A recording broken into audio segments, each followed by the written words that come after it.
윤재는 32살의 나이에 서울 변두리 작은 빌라에서 벌써 10년째 살고 있습니다. 회사에서 돌아온 그는 현관문을 열며 한숨을 내쉬었죠. 오늘도 야근이었습니다. 시계는 이미 밤 11시를 가리키고 있어요.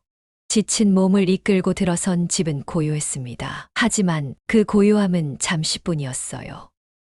쿵, 쿵, 쿵, 또 시작이네. 윤재는 고개를 들어 천장을 바라봅니다. 매일 밤 이맘때면 시작되는 소리예요. 처음에는 참을 만했습니다. 하지만 10년이라는 시간 동안 매일 밤 이어지는 소음은 그의 인내심을 서서히 갉아먹고 있었죠. 가끔은 가구를 끄는 듯한 소리도 들립니다. 대체 밤마다 무엇을 하는 걸까요? 늦은 시간에 청소라도 하는 건지, 아니면 일부러 그러는 건지.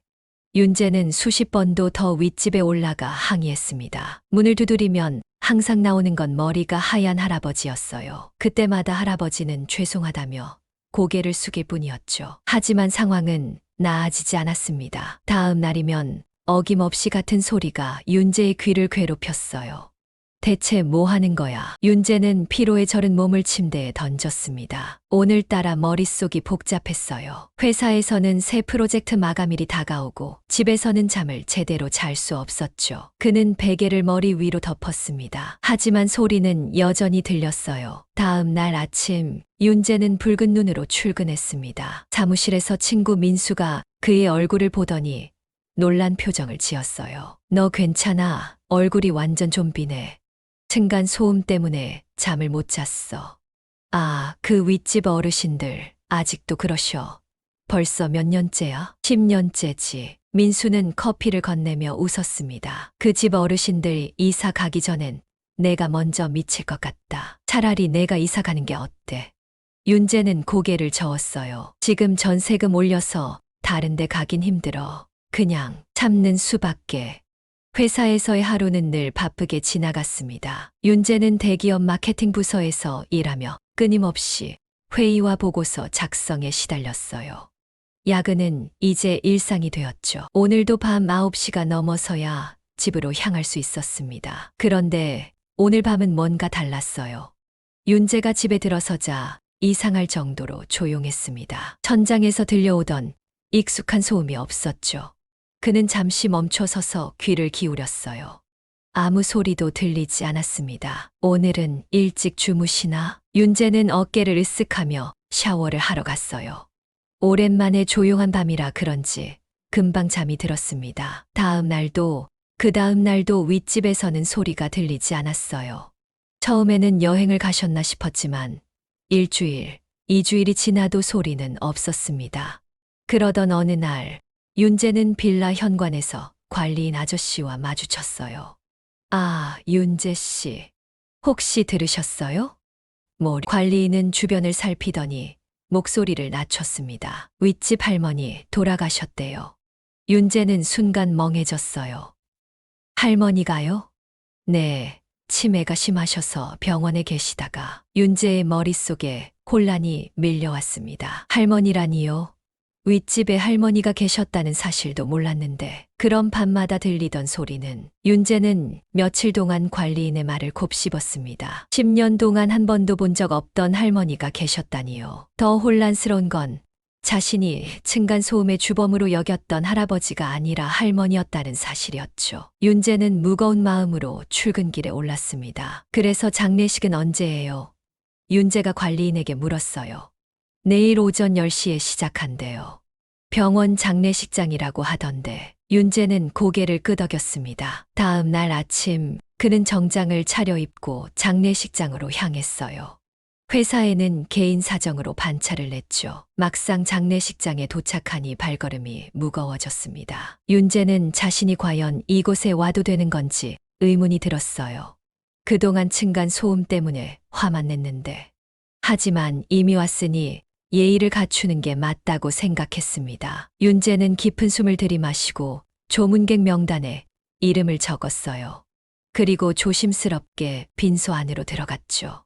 빈소는 생각보다 한산했습니다. 몇몇 노인들이 의자에 앉아 있었고 영정 앞에는 할아버지가 홀로 서 계셨어요. 윤재는 조용히 제단 앞에 나아가 절을 올렸습니다. 할머니의 영정사진 속 미소가 따뜻해 보였어요. 윤재는 처음 보는 얼굴인데도 왠지 모를 친근함을 느꼈습니다. 절을 마치고 돌아서자 할아버지와 눈이 마주쳤어요.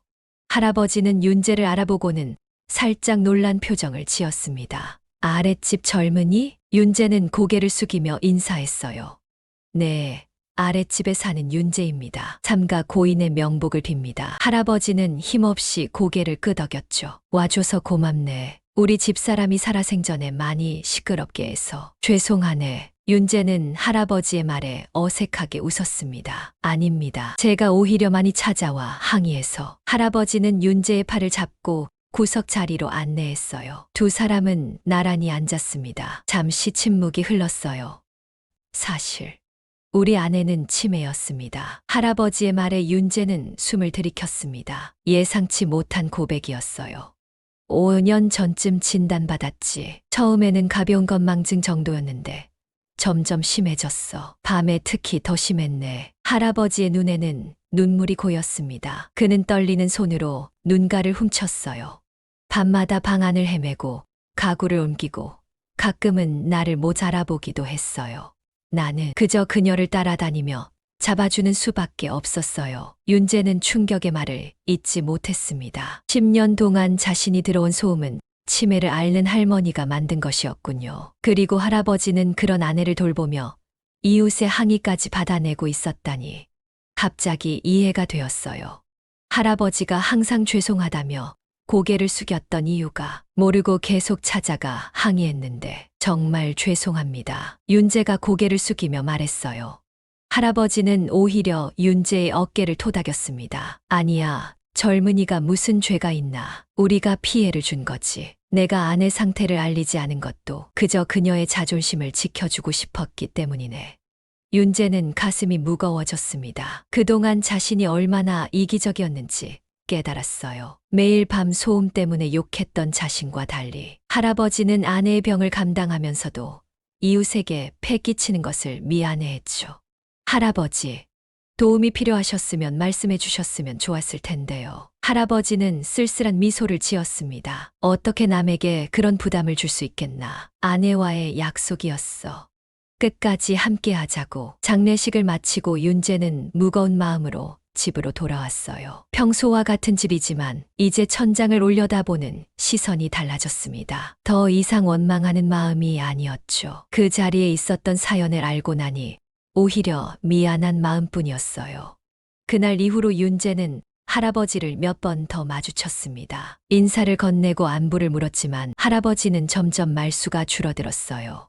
그러더니 한 달 정도 지났을 무렵 할아버지도 사라졌습니다. 관리인의 말로는 요양원으로 가셨다고 했어요. 윤재의 일상은 다시 예전처럼 흘러갔습니다. 다만 한 가지 달라진 점이 있다면 이제는 밤마다 고요한 천장을 올려다보며 잠이 든다는 사실이었어요. 처음에는 그 고요함이 낯설게 느껴졌습니다. 10년 동안 익숙했던 소음이 사라지니 오히려 불안한 기분이 들기도 했죠. 정말 이상한 일이네요. 소음이 사라져서 좋아야 하는데 왠지 허전한 기분이에요. 윤재는 점심시간에 민수에게 말했습니다. 민수는 고개를 끄덕이며 말했어요.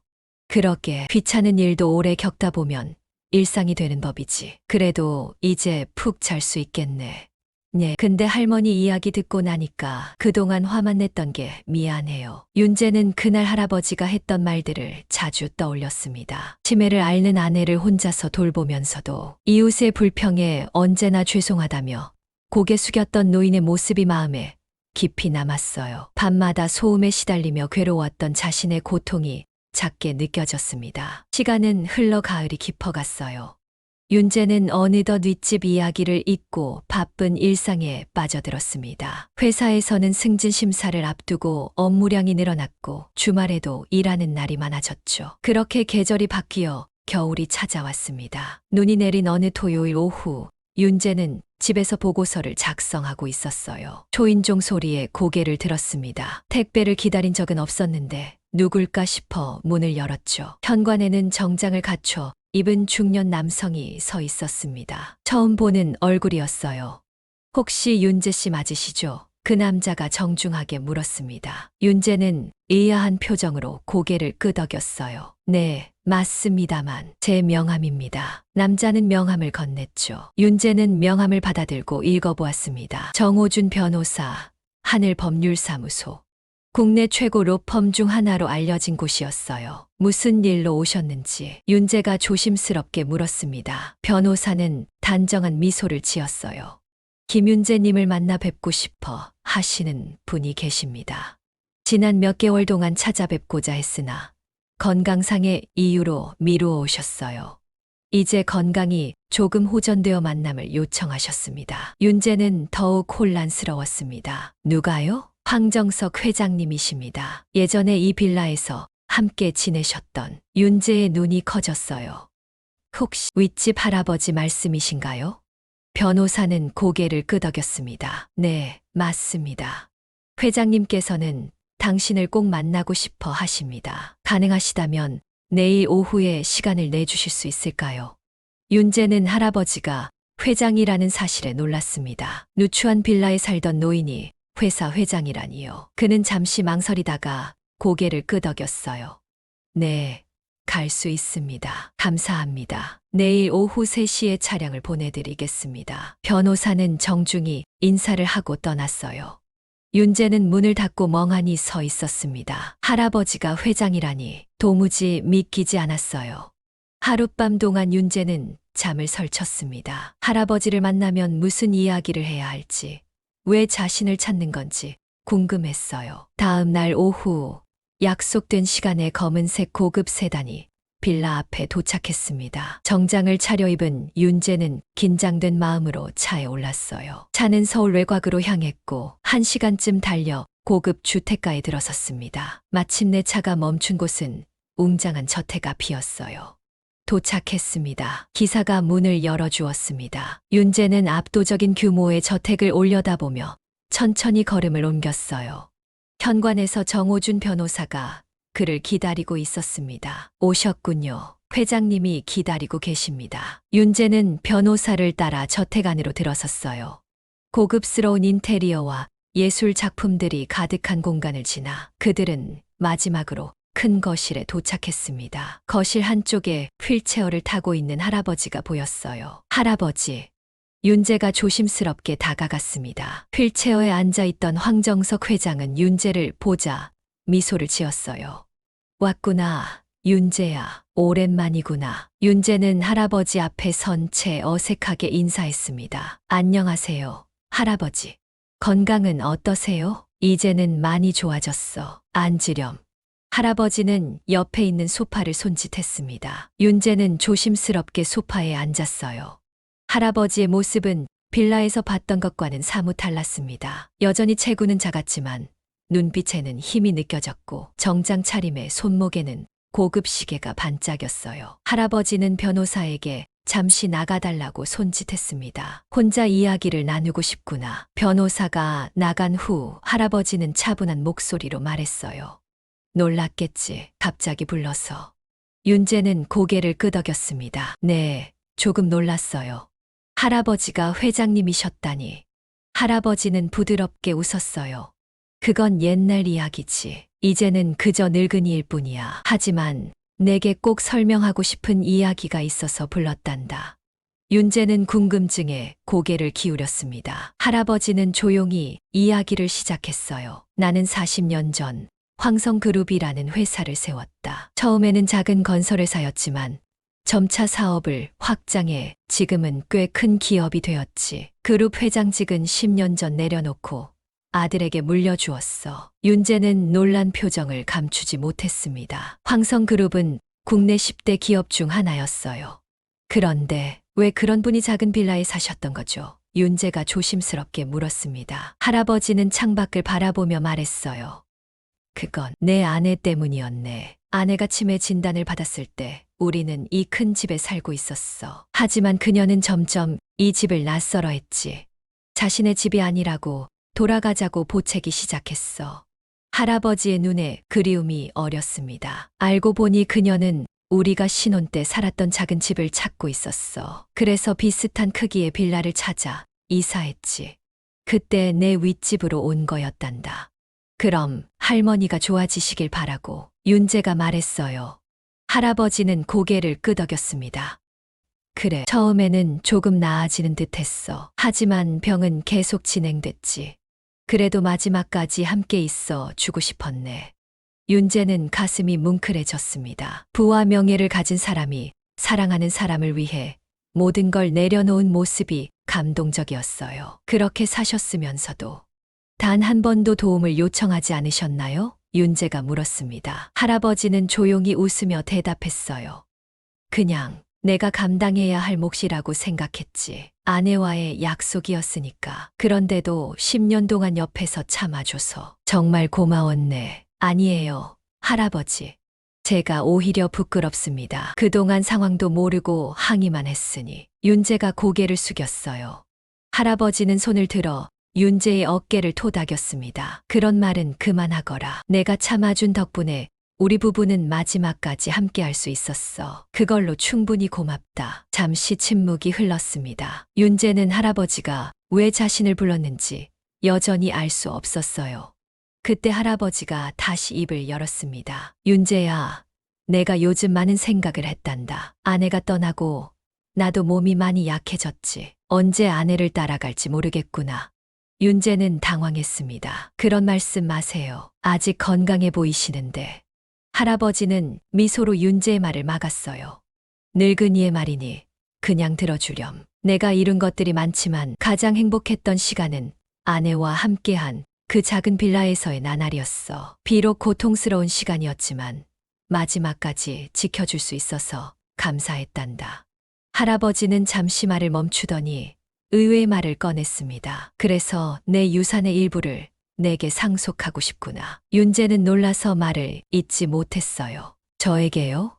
왜? 자네 같은 사람이 좀 더 좋은 곳에서 살았으면 좋겠어. 10년 동안 우리 때문에 불편했을 텐데 이건 내 마지막 감사의 표시일세. 윤재는 당황한 표정으로 손사래를 쳤습니다. 안 됩니다. 할아버지, 저는 그런 걸 바라고 참은 게 아니에요. 그냥 이웃으로서 당연한 일이었을 뿐이죠. 할아버지는 단호한 표정을 지었어요. 이건 돈이 아니라 내 마지막 감사의 표시일세. 거절하면 오히려 내 마음이 아프단다. 윤재는 할아버지의 진심 어린 눈빛에 더 이상 거절하기 어려웠습니다. 그는 잠시 생각에 잠겼어요.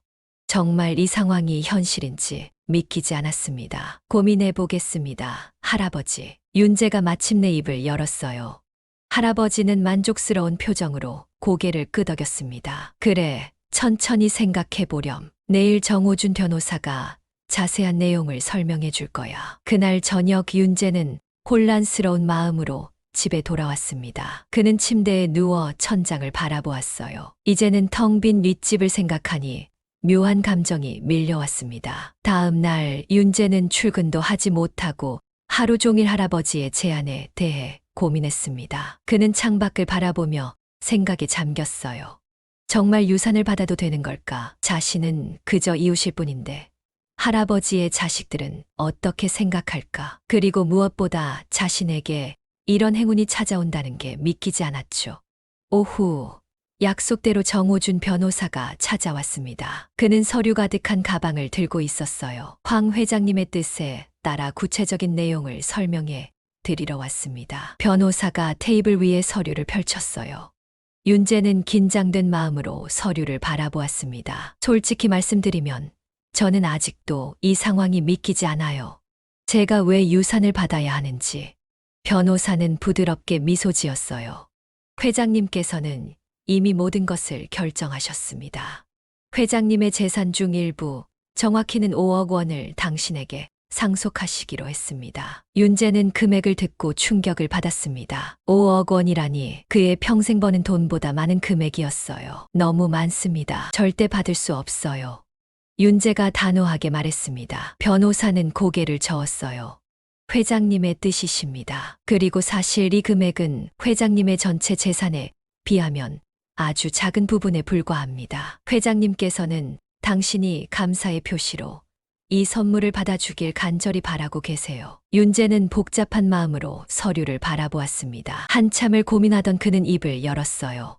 제가 이 돈을 다른 방식으로 사용해도 될까요? 변호사는 의아한 표정을 지었습니다. 어떤 의미이신지. 이 돈을 그냥 제 개인 용도로 쓰기보다는 할아버지와 할머니 같은 분들을 돕는 일에 사용하고 싶어요. 변호사의 표정이 밝아졌어요. 충분히 가능합니다. 법적으로는 일단 당신의 명의로 상속이 이루어지고 이후 사용처는 당신이 결정하시면 됩니다. 윤재는 고개를 끄덕였습니다. 결정을 내렸어요. 그럼 받겠습니다. 하지만 할아버지께 제 생각을 말씀드리고 싶어요. 물론입니다. 내일 다시 회장님을 뵐 수 있도록 조치하겠습니다. 다음 날 윤재는 다시 할아버지의 저택을 찾았습니다. 할아버지는 정원에서 휠체어를 타고 햇볕을 쬐고 있었어요. 왔구나, 윤재야. 할아버지가 반갑게 맞이했습니다. 윤재는 할아버지 앞에 앉았어요. 할아버지, 변호사님에게 모든 얘기를 들었습니다. 정말 감사드립니다. 할아버지는 미소를 지었습니다. 고맙다는 말은 내가 해야지. 자네가 받아준다니 다행이구나. 윤재는 진지한 표정으로 말했어요. 하지만 할아버지, 저는 이 돈을 좀 다른 용도로 사용하고 싶습니다. 어떤 용도인가? 할아버지와 할머니 같은 상황에 처한 노인분들을 돕는데 사용하고 싶어요. 치매 환자와 그 가족들을 위한 복지재단을 설립하려고 합니다. 할아버지의 눈가가 촉촉해졌어요. 그는 잠시 말없이 윤재를 바라보다가 천천히 고개를 끄덕였습니다. 아름다운 생각이구나. 내 안에도 그런 곳이 있었다면 많은 도움을 받았을 텐데. 윤재는 용기를 내어 한 발 더 나아갔어요. 사실 복지재단 설립에는 더 많은 자금이 필요합니다. 할아버지께서 좀 더 지원해 주실 수 있을까요? 예상과 달리 할아버지는 크게 웃었습니다. 역시 사업가의 손자는 다르구나. 투자를 더 늘리라고 요청하다니. 윤재는 당황했어요. 아, 그게 아니라. 농담이네. 좋은 일에 돈을 쓰겠다는데 왜 반대하겠나? 얼마나 더 필요한가? 윤재는 조심스럽게 대답했습니다. 20억 정도면 충분할 것 같아요. 하지만 너무 많으면 30억을 지원하마. 할아버지가 단호하게 말했어요. 단, 한 가지 조건이 있네. 윤재는 궁금한 표정으로 할아버지를 바라보았습니다. 무슨 조건이신가요? 재단 이름에 내 아내 이름을 넣어주게. 윤정희 치매 환자 복지재단으로. 윤재의 눈가에 눈물이 맺혔어요. 그는 고개를 끄덕였습니다. 물론입니다, 할아버지. 정말 감사합니다. 할아버지는 따뜻한 눈빛으로 윤재를 바라보았어요. 고맙다는 말은 내가 해야지. 자네 덕분에 내 아내의 이름이 좋은 일로 남게 되었구나. 그날 이후 윤재의 삶은 급격히 변화했습니다. 그는 회사를 그만두고 복지재단 설립에 모든 시간을 투자했어요. 할아버지의 지원과 법률팀의 도움으로 불과 3개월 만에 윤정희 치매 환자 복지재단이 공식 출범했습니다. 재단은 처음에 작은 사무실로 시작했습니다. 윤재는 치매 환자와 가족들을 위한 지원 프로그램을 하나둘 만들어 나갔어요. 주간 보호 서비스, 가족 상담, 치매 예방 교육 등 다양한 프로그램을 기획했죠. 특히 그가 가장 공을 들인 것은 소음 없는 집 프로젝트였습니다. 치매 환자분들이 집에서 자유롭게 움직이되 이웃에게 소음 피해를 주지 않도록 특수 바닥재와 방음 시설을 갖춘 주택을 개발하는 거예요. 윤재는 재단 직원들에게 열정적으로 설명했습니다. 직원들은 처음에는 의아해했어요. 그런 특수 시설을 갖춘 집은 비용이 많이 들 텐데. 그래서 재단에서 지원하려고 합니다. 치매 환자와 가족들이 경제적 부담 없이 편안하게 생활할 수 있도록. 윤재의 눈빛에는 확신이 가득했어요. 재단 일이 바빠지면서도 윤재는 종종 할아버지를 찾아뵈었습니다. 할아버지는 재단의 진행 상황을 들으며 항상 기뻐하셨어요. 그러나 시간이 지날수록 할아버지의 건강은 점점 악화되었죠. 의사가 그러는데 시간이 얼마 남지 않았대. 어느 날 할아버지가 담담하게 말했습니다. 윤재는 놀라서 할아버지의 손을 잡았어요. 그런 말씀 마세요. 아직 할 일이 많으시잖아요. 할아버지는 조용히 웃었습니다. 내가 해야 할 일은 이미 다 했다네. 아내에게 약속한 것도 지켰고 자네와의 인연도 맺었으니 이제는 편안하게 가도 좋을 것 같아. 윤재는 가슴이 아팠어요. 비록 짧은 시간이었지만 할아버지와의 인연이 그에게는 큰 의미가 되었습니다. 할아버지는 단순한 이웃을 넘어 인생의 스승이 되었죠. 할아버지, 재단 개소식에 꼭 오셔야 해요. 한 달 후에요. 윤재가 간절하게 말했습니다. 할아버지는 고개를 끄덕였어요. 최선을 다해보마. 그로부터 한 달 후, 윤정희 치매 환자 복지재단 개소식이 열렸습니다. 넓은 공간에 많은 사람들이 모였어요. 의료계 인사들, 사회복지사들, 그리고 할아버지의 가족들까지. 윤재는 긴장된 마음으로 입구를 바라보았습니다. 하지만 시간이 지나도 할아버지의 모습은 보이지 않았어요. 식이 시작되고 윤재는 단상에 올라 마이크를 잡았습니다. 오늘 이 자리에 함께해 주신 모든 분들께 감사드립니다. 윤정희 치매 환자 복지재단은 치매로 고통받는 환자와 그 가족들에게 실질적인 도움을 주기 위해 설립되었습니다. 그때 뒷문이 열리고 휠체어를 탄 할아버지가 아들의 부축을 받으며 들어왔어요. 윤재의 눈에 눈물이 고였습니다. 할아버지는 약속을 지켰죠. 이 재단의 이름을 빌려주신 윤정희 여사는 치매와 싸우며 남편의 돌봄 속에 삶의 마지막까지 존엄하게 지내셨습니다. 저는 그분들의 이웃으로 10년을 살며 진정한 사랑과 헌신이 무엇인지 배웠습니다. 윤재는 할아버지를 바라보며 말을 이었어요. 그리고 그 아름다운 이야기를 알게 된 후, 저는 더 많은 치매 환자와 가족들이 도움을 받았으면 하는 마음에 이 재단을 설립하게 되었습니다. 할아버지는 조용히 눈물을 흘리며 윤재를 바라보았습니다. 그의 표정에는 자랑스러움과 감사함이 가득했어요. 개소식이 끝난 후 윤재는 할아버지와 조용히 이야기를 나눴습니다. 와주셔서 정말 감사합니다. 할아버지. 할아버지는 윤재의 손을 꼭 잡았어요. 내가 고마워해야지. 자네 덕분에 아내의 이름이 이런 좋은 일로 기억될 수 있게 되었으니. 그날 이후로도 재단은 계속 성장했습니다. 소음 없는 집 프로젝트는 첫 시범 주택을 성공적으로 완성했고 많은 치매 환자 가족들에게 희망을 주었어요. 윤재는 매일 새로운 도전과 보람을 느끼며 일했습니다. 2달 후 할아버지는 조용히 세상을 떠났어요. 그의 장례식은 조용하면서도 품위 있게 치러졌습니다. 윤재는 깊은 슬픔에 잠겼지만 동시에 할아버지가 아내 곁으로 편안히 갔을 거라는 생각에 위로를 받았어요. 장례식 후 정호준 변호사가 윤재를 찾아왔습니다. 회장님께서 마지막으로 남기신 편지가 있습니다. 윤재는 떨리는 손으로 편지를 받아들었습니다. 봉투에는 그의 이름이 정갈한 필체로 적혀 있었어요. 편지를 펼치자 할아버지의 글씨가 그를 반겼습니다. 윤재에게 이 편지를 읽는다면 나는 이미 아내 곁으로 갔을 테지. 마지막으로 하고 싶은 말이 있어. 이렇게 글을 남긴다. 10년 전 우리 부부가 빌라로 이사했을 때를 기억하나 그때는 모든 것이 낯설고 불안했어. 아내의 병은 점점 심해졌고 나는 그저 하루하루 버티는 것이 고작이었지. 그런데 내가 살고 있는 집 아래로 이사 온 것은 우연이었을까? 운명이었을까? 처음 내가 찾아와 항의했을 때 나는 미안함과 부끄러움밖에 없었다. 하지만 시간이 지날수록 내가 우리에게 특별한 존재가 되어갔어. 밤마다 소음으로 괴롭혔음에도 불구하고 자네는 끝까지 참아주었지. 가끔은 내 발걸음 소리가 들릴 때면 우리가 혼자가 아니라는 안도감이 들었단다. 자네가 재단을 설립한다고 했을 때 내 마음은 벅차올랐다. 단순히 돈을 받아 자신의 삶을 편하게 하는 대신 남을 돕겠다는 그 마음이 얼마나 아름답던지. 내 아내의 이름으로 좋은 일을 해주어서 고맙구나. 마지막으로 한 가지 부탁이 있네.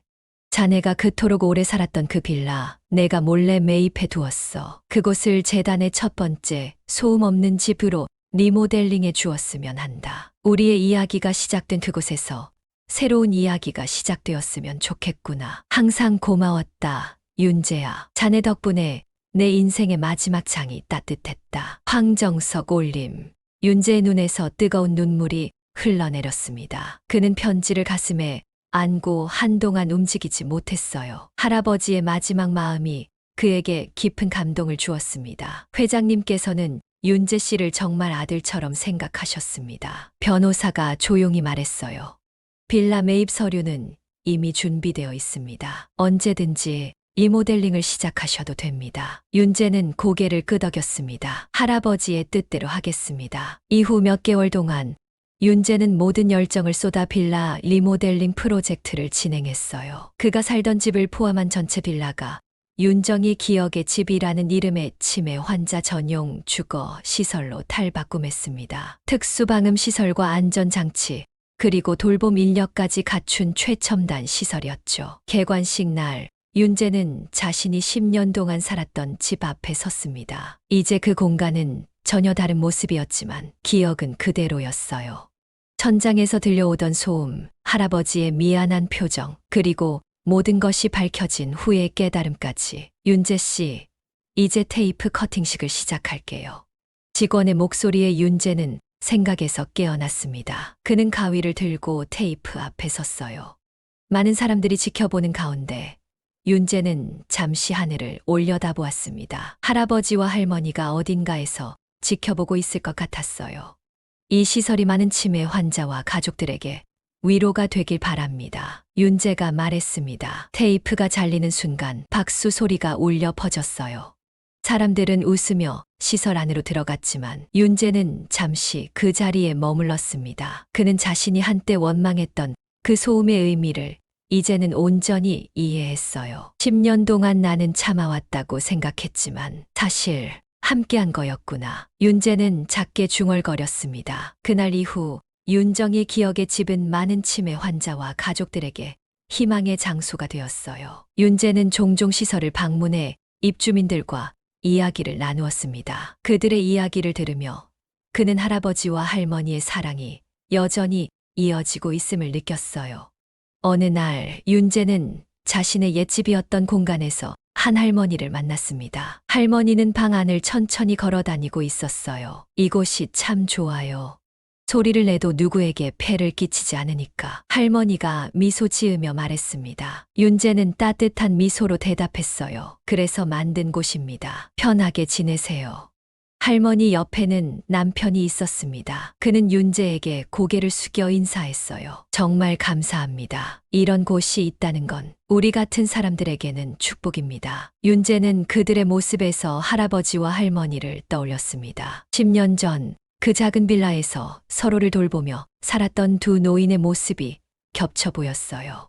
시간은 빠르게 흘러 어느덧 5년이 지났습니다. 윤정이 치매 환자 복지재단은 전국적으로 이름을 알린 대표적인 사회복지 단체가 되었어요. 소음 없는 집 프로젝트는 이제 전국 10개 도시에서 운영 중이었고 치매 환자와 가족들을 위한 다양한 프로그램도 확대되었습니다. 윤재는 37살이 되었지만 여전히 재단에서 열정적으로 일하고 있었어요. 그의 사무실 벽에는 할아버지와 함께 찍은 사진 한 장이 걸려 있었습니다. 개소식 날 촬영한 사진이었죠.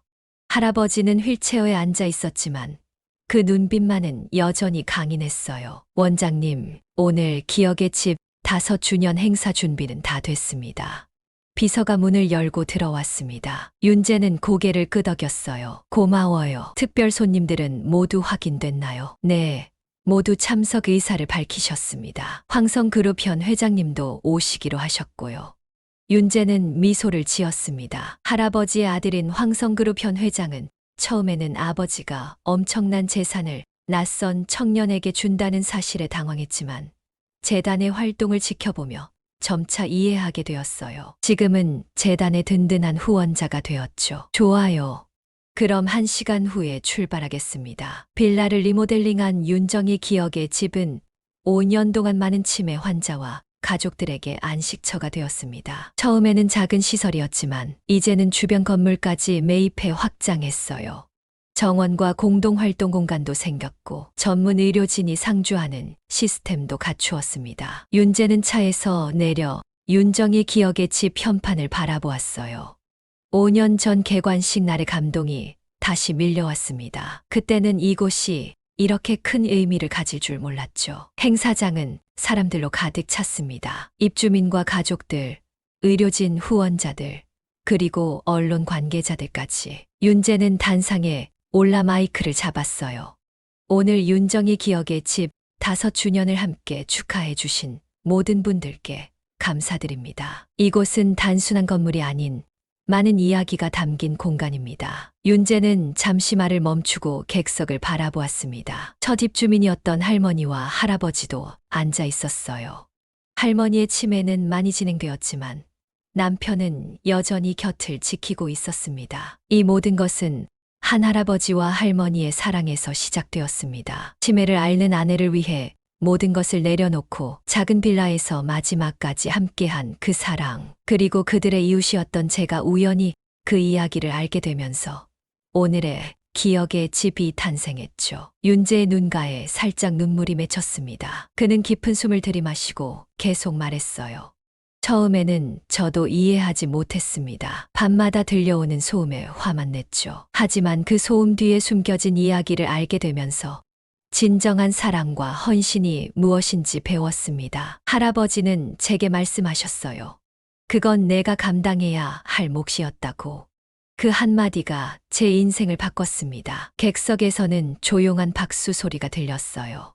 많은 사람들의 눈가가 촉촉해져 있었습니다. 오늘 이 자리에 계신 많은 분들, 특히 치매 환자를 돌보시는 가족분들은 그 부담과 고통을 누구보다 잘 알고 계실 겁니다. 하지만 여러분은 혼자가 아닙니다. 우리가 함께 하겠습니다. 그것이 바로 윤정이 기억의 집이 존재하는 이유입니다. 윤재는 마이크를 내려놓고 잠시 객석을 바라보았습니다. 그리고 할아버지의 아들인 황 회장에게 눈길을 주었어요. 황 회장은 고개를 끄덕이며 미소를 보냈습니다. 행사가 끝난 후 윤재는 혼자 옥상으로 올라갔어요. 그곳에서는 서울의 전경이 한눈에 보였습니다. 5년 전만 해도 이런 날이 올 거라고는 상상도 못했어요. 자신이 10년 동안 원망했던 소음이 결국 그의 인생을 완전히 바꿔놓을 줄이야. 윤재 씨, 뒤에서 황 회장의 목소리가 들렸습니다. 윤재는 돌아보며 미소 지었어요. 아, 회장님, 여기까지 올라오셨네요. 황 회장은 윤재 옆에 서서 함께 전경을 바라보았습니다. 아버지가 살아계셨다면 정말 자랑스러워 하셨을 거예요. 재단이 이렇게 성장할 줄은 아버지도 예상 못 하셨을 테니까요. 윤재는 따뜻하게 웃었습니다. 저도 그렇게 생각합니다. 하지만 모든 건 할아버지 덕분이에요. 할아버지가 제게 보여주신 사랑과 헌신이 없었다면 지금의 저도 없었을 테니까요. 두 사람은 잠시 침묵 속에 서울의 밤 풍경을 바라보았어요. 멀리서 도시의 불빛이 반짝였습니다. 가끔은 생각해요. 윤재가 조용히 말했습니다. 만약 그때 제가 층간소음에 참지 못하고 이사를 갔다면, 혹은 할머니가 돌아가시지 않았다면 모든 게 달라졌겠죠. 황 회장은 고개를 저었어요. 그런 생각은 의미 없습니다. 중요한 건 지금 이 순간 당신이 많은 사람들에게 희망을 주고 있다는 사실이에요. 윤재는 깊이 고개를 끄덕였습니다. 회장의 말이 맞았어요. 과거의 만약보다 중요한 건 지금 이 순간이었죠. 다음 날 아침 윤재는 평소처럼 출근길의 빌라 앞을 지나갔습니다. 이제는 그곳이 자신의 집이 아니었지만 여전히 특별한 장소였어요. 그는 건물을 올려다보며 미소 지었습니다. 10년 동안 나는 참아왔다고 생각했지만 사실 함께한 거였구나. 윤재는 마음속으로 되뇌었어요. 그리고 그는 또 다른 하루를 시작하기 위해 발걸음을 옮겼습니다. 하늘은 맑았고 앞으로 가야 할 길은 여전히 많았어요. 하지만 윤재는 이제 알고 있었습니다. 우리는 결국 서로에게 힘이 된다는 것을. 그리고 때로는 가장 괴롭게 했던 소음 속에 가장 아름다운 이야기가 숨어 있다는 것을. 그것이 바로 층간소음의 진실이었습니다.